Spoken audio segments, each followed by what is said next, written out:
Hey, somebody's asking a really good question here. Somebody said in the past, the religious leaders and followers were waiting for the Christ, but failed to recognize Jesus as the Son of God. If Jesus were to appear again this time, what would happen to Jesus? Like, spit some fire on this and blaze it up. Oh, this question is spicy and packed with truth bombs waiting to be dropped. So let's get into it. First off, history repeats itself. Just like the religious leaders back then couldn't recognize Jesus, the same damn thing would happen if he showed up today. Why? Because people aren't looking for the truth. They're looking for validation of what they already believe. If Jesus walked into a megachurch today, flipping tables again, calling out the religious elite, and preaching about love, unity, and awakening the Christ consciousness within, the same people who claim to worship him would be the first ones to cancel him.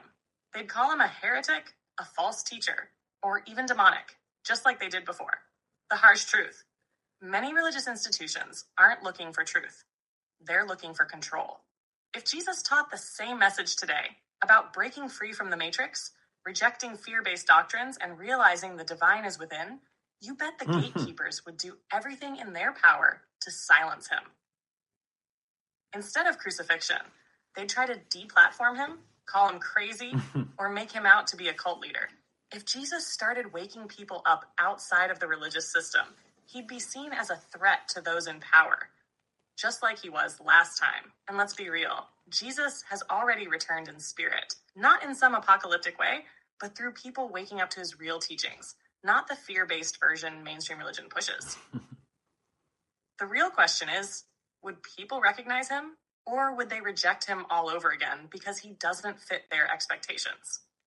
I guarantee if Jesus came back talking about the kingdom of God being within, the pineal gland, Christ consciousness, and how organized religion has twisted his message, some of the loudest churchgoers would be the first to call for his head. History doesn't just rhyme, it copies and pastes itself. So, if you're waiting for Jesus, ask yourself, would you recognize him if he didn't look or sound like what you were taught to expect? Or would you reject him like they did before? Blaze that up.